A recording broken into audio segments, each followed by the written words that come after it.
Welcome to the Healers Podcast, where we inspire and guide healers through business expansion. We give voice to incredibly abundant healers to share their stories.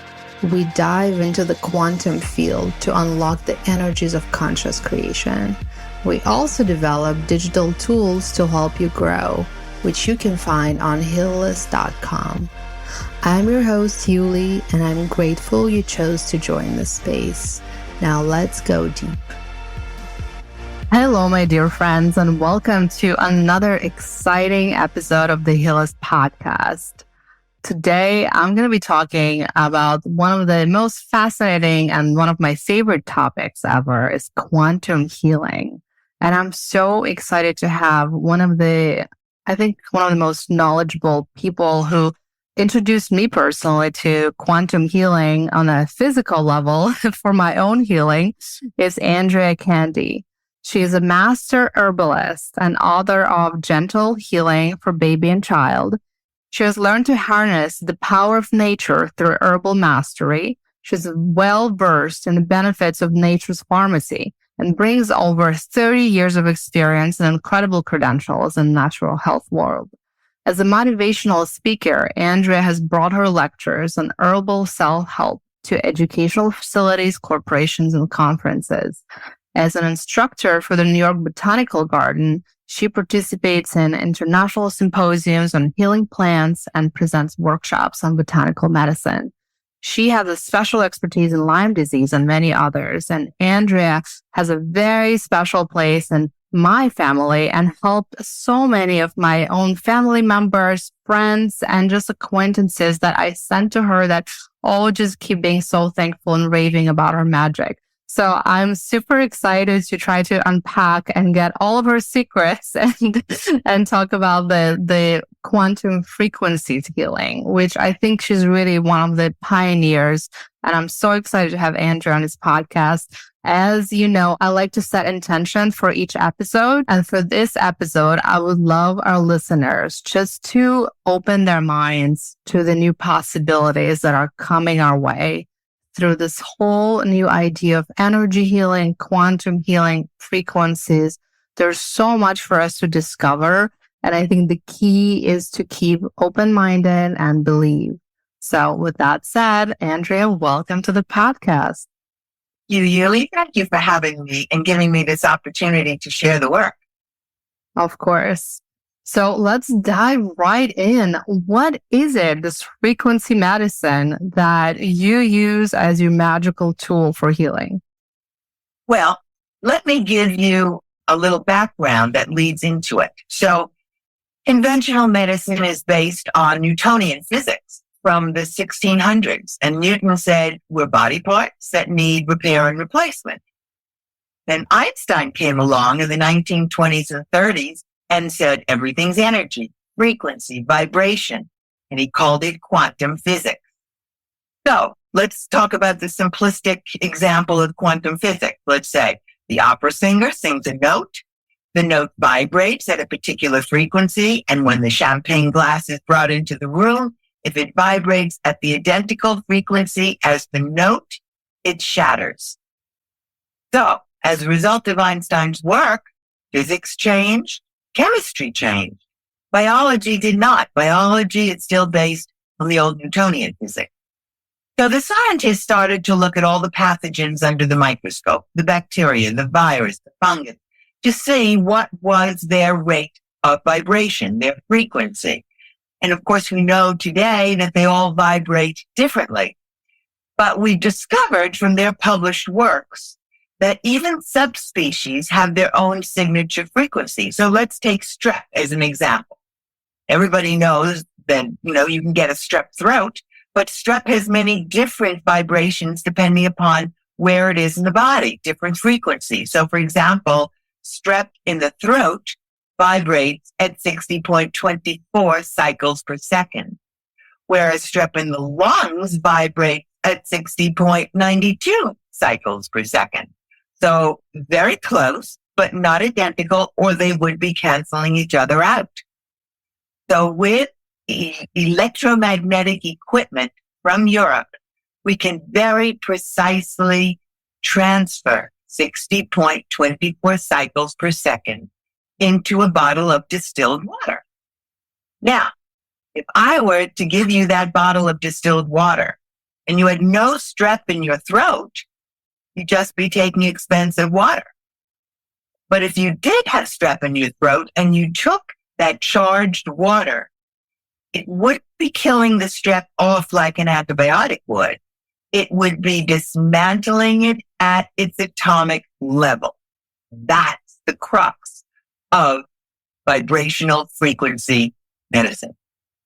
Ooh, you said a lot of very complicated things for a lot of people to grasp, right? Because, okay, so we're talking about, first of all, identifying the frequency of a particular disease.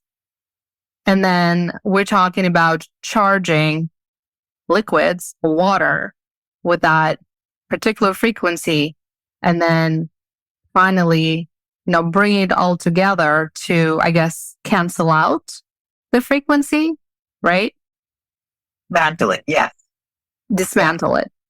You are dismantling it at its atomic level. So let's compare that to a pharmaceutical. Let's say you're going to use an antibiotic for strep. So we know many times that there are resistant strains of a bacteria that don't get addressed by the antibiotic. But when you work with that same bacteria by its frequency, you can cancel it out at its atomic level completely. Would you like an example? Yes, please. So in my practice, I had a little girl who had strep, and she and her siblings also had strep. They all had it, and they were all given antibiotics. So the siblings recovered. The little girl didn't. And they said that that bacteria was in her central nervous system, and it was very hard to get. So they kept giving her more and more antibiotics to address this strep. And the mother said that she showed up at the kitchen table one day what the mother called an OCD child, that she had tics and twitches and obsessive compulsive behaviors. And so by the time I saw that child, she was doing that for 3 years. So I analyzed saliva to see what the frequencies are. And there I found the antibiotic resistant strains of strep. And using the electromagnetic equipment, we had those strains infused into structured distilled water.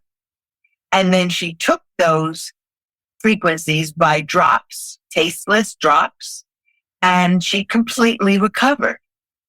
So those frequencies were addressing the frequencies in her body that the antibiotics were not able to do.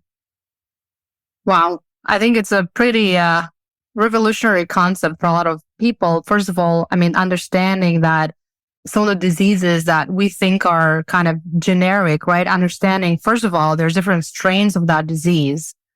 And the conventional medicine treatment doesn't address all those strains. I think fact number one that a lot of people might not be aware of. I'm just unpacking it slowly because I think we're giving a lot of new information to our listeners. So I want to make sure we properly understand. So basically what you're saying, that the way strep is diagnosed is just a strep.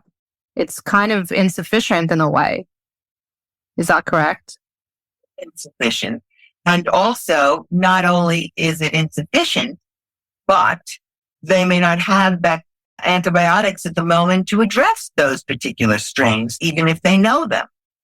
That's why we keep getting stronger and stronger antibiotics, for example, because the bacteria mutates. So I think a lot of us had that preview of that bioscience with COVID, right?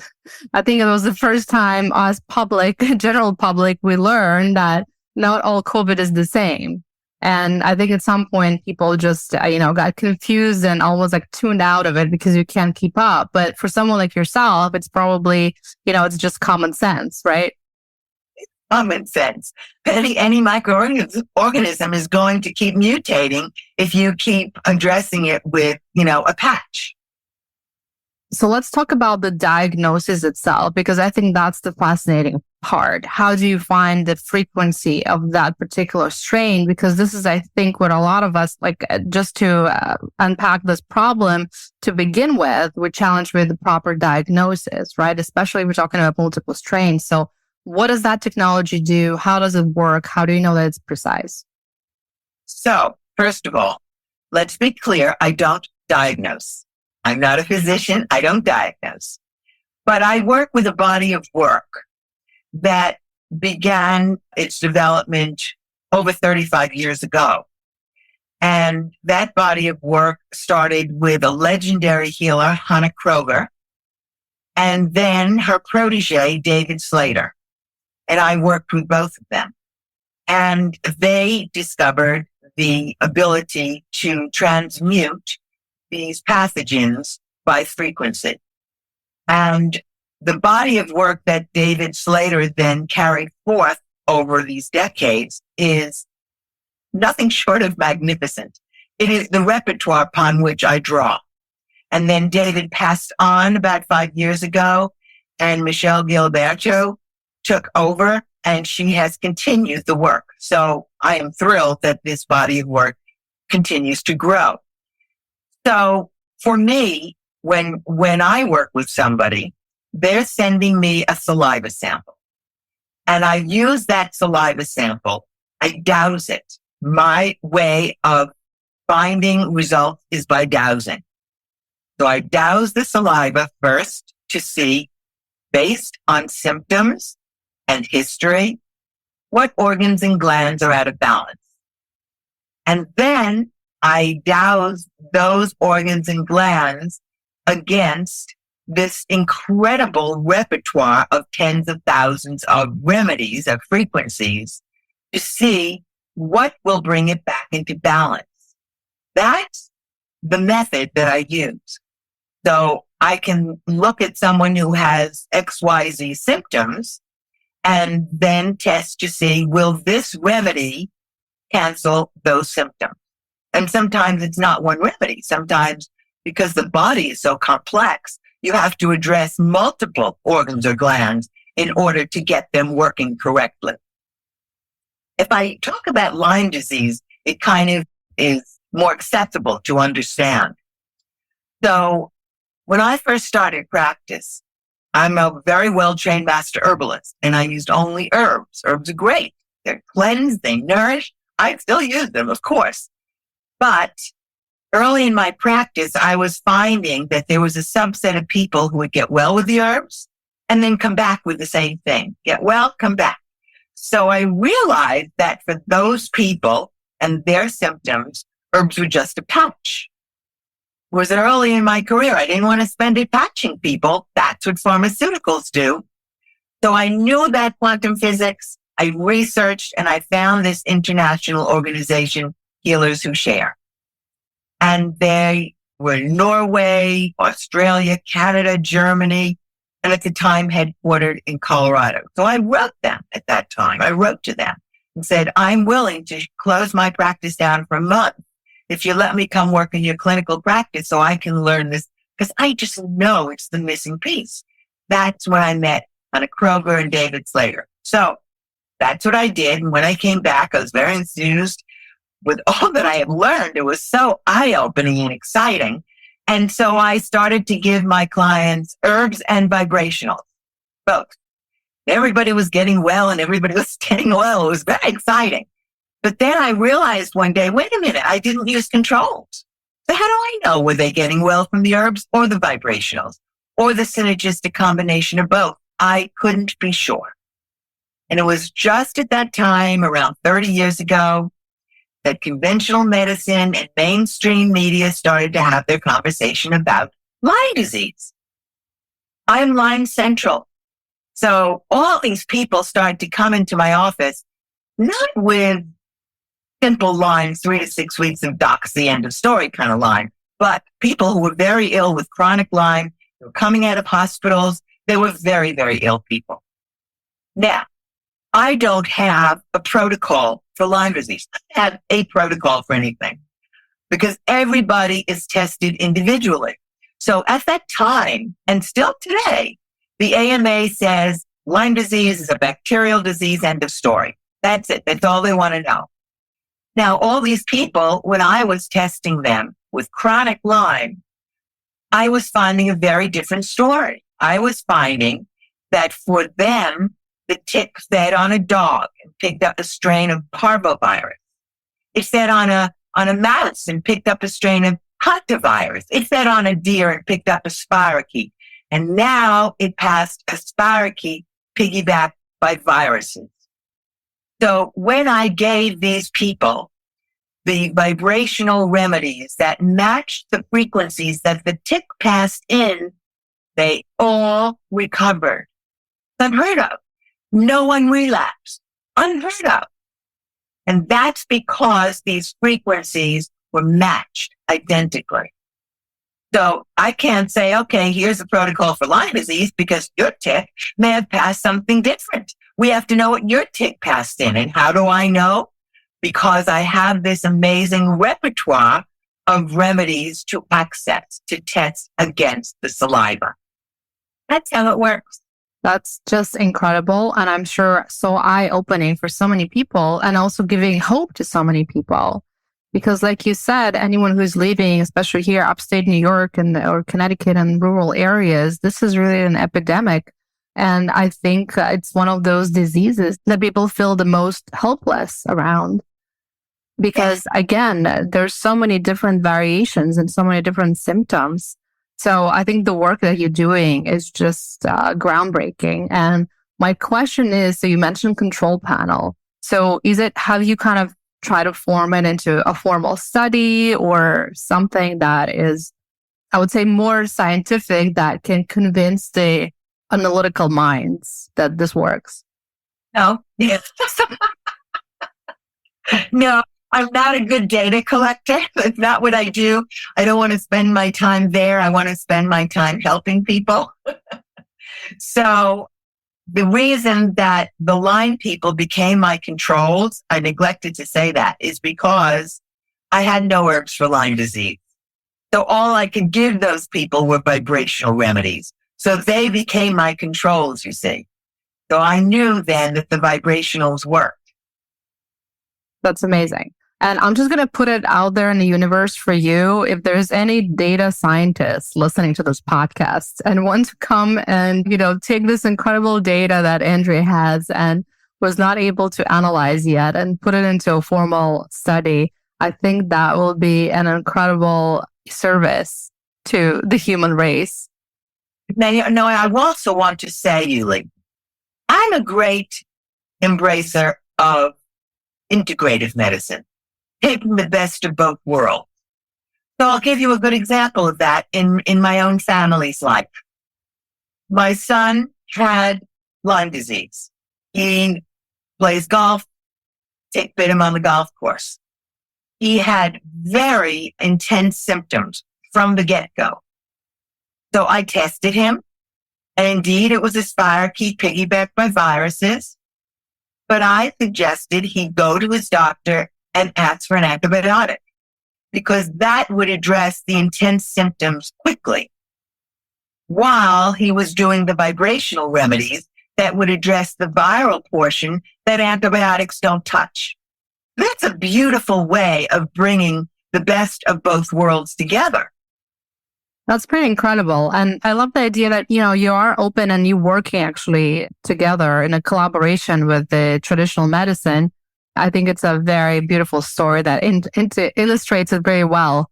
I just have to bring up also a personal example from, my own family life. I mean, the way that you helped my son that had just for months and months had a really hard cough that really hurting his daily functions to the point, and we couldn't figure out where it was coming from, whether it was allergies or something deeper.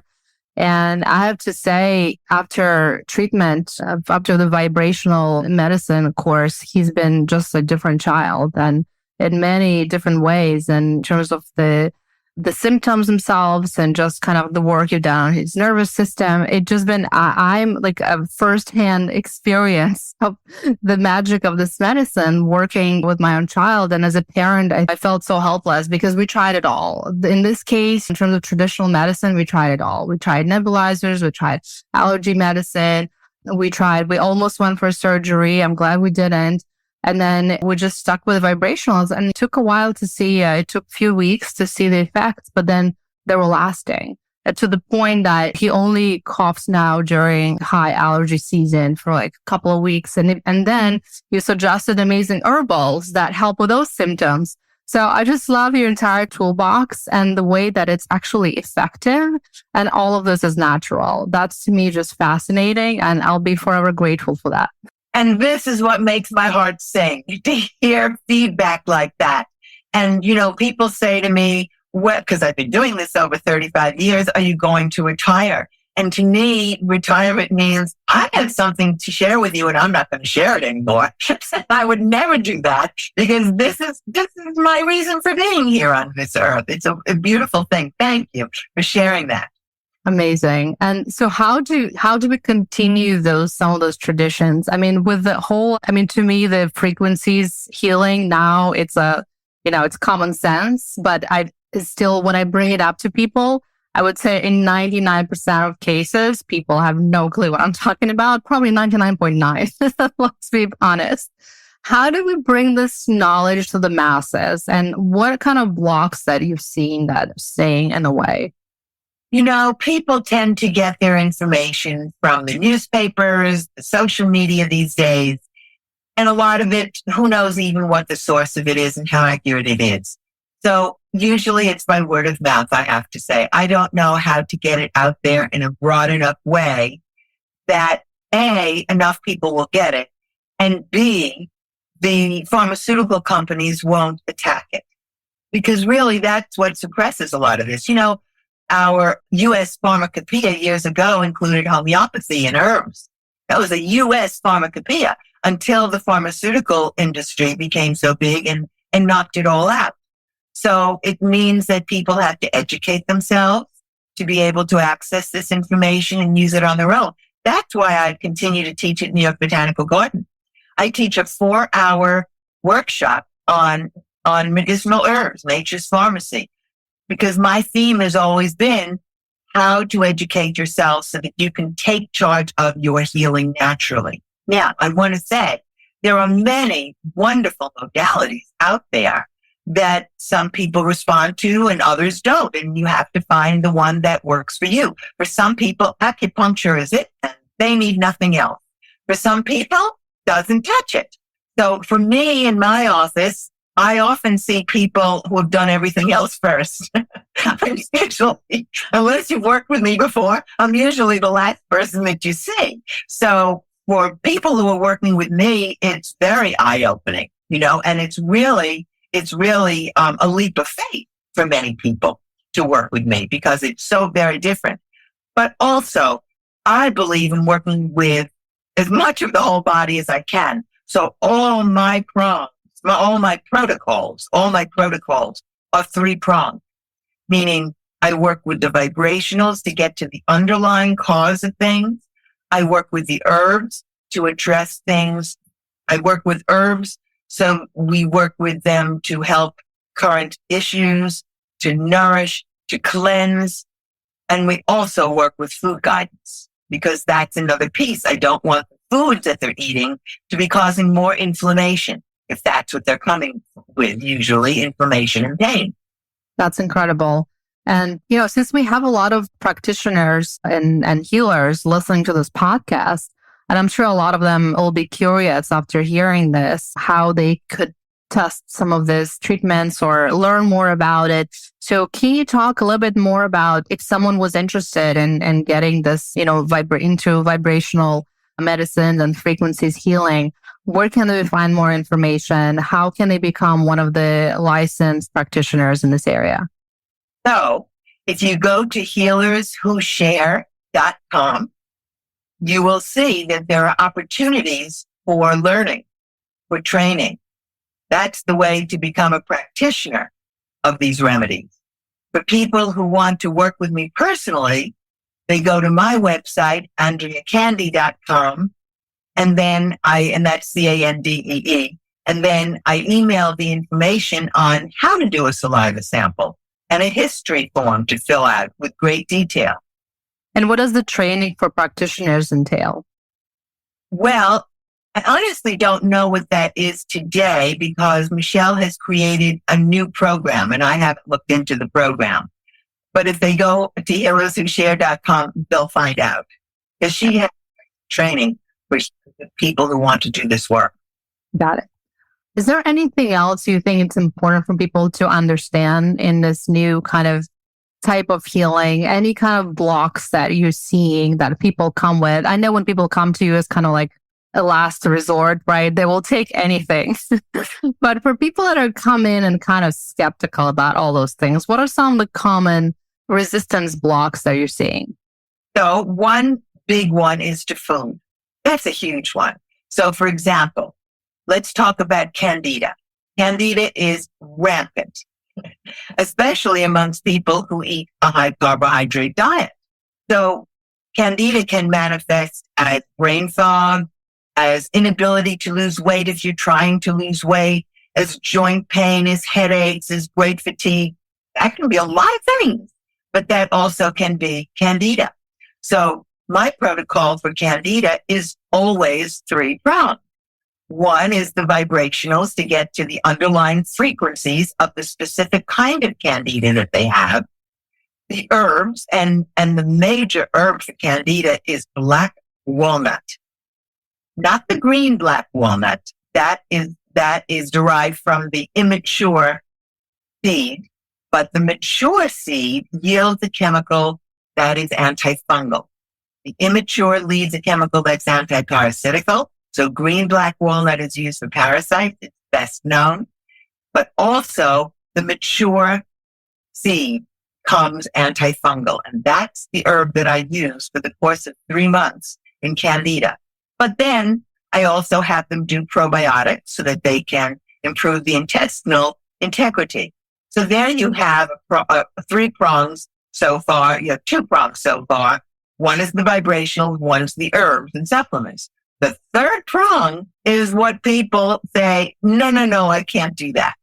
And that's the prong about food. You're saying to people, let go of all the sugar because sugar feeds these pathogens like an IV infusion. Cut your carb intake. Focus more on good proteins and oils and vegetables, a good Mediterranean diet, let's say. And that's where the resistance comes in with food. So they can take the herbs happily, but to cut the sweets is the no. I can see that. And any particular resistance to the vibrationals that you're seeing? Well, they're not inexpensive, so there's a resistance there. But because they're one and done, in other words, you do your protocols and then you're done because you have gotten rid of the underlying causes, you're not repeating this, and that's the beauty of it as well. The other thing in terms of resistance is sometimes you speak with people who say, I've tried everything. I have tried absolutely everything and nothing works. And sometimes you have to say, well, what is it in your childhood? What is it in past life? What are the blocks there? And then many times I'll suggest that they work with somebody else to work on those blocks as well, because there can be emotional blocks to heal them. Absolutely. Oh, I know it firsthand. And I think all of us do. Sometimes just things find us that, do not belong to us, but they're still there. Right. That's right. And so we don't have to embrace them, and we certainly don't have to carry them forward in our lives. But you say overall that people that you talk to, people who come to you, they're kind of open to this idea of just taking, charged waters every day. And they believe that those frequencies are, canceling whatever it is going on. They kind of on board with that idea. Well, they have to get on board with it if they want to work with me. So yes, they become on board with it after we talk. I always have a phone consultation with people to explain this best I can, because I don't want anybody blindly following what I do. I always want someone in charge of their own wellness. And I'm just there to give them the tools. I'm not the healer. I don't heal them. We heal ourselves. We just have to find the right tools for healing ourselves. That is so true. Well, Andrea, I think it's been an amazing, again, eye-opening episode. I wonder if you have something for our listeners to kind of emphasize at the end, or anything else that we haven't mentioned, or anything that will help them to understand better this whole frequency healing concept. Well, Healers Who Share also has a free monthly Zoom, or they have a membership Zoom where you can learn and participate with them without doing the study. If you don't want to become a practitioner, but you want to benefit from so many ways of using these vibrationals, even on the emotional level, Michelle runs these, and if you go on their website, you'll learn about them, and they're wonderful. And she does downloads to people of different vibrations that you can do, via Zoom. It's really a wonderful body of work that keeps growing. It's not static. And I think it's very important that we keep understanding that there's way more than pharmaceuticals to heal a body. We have many, many different ways of healing a body, and that's what people are not educated in. We're only educated in to go to the doctor, get the drug.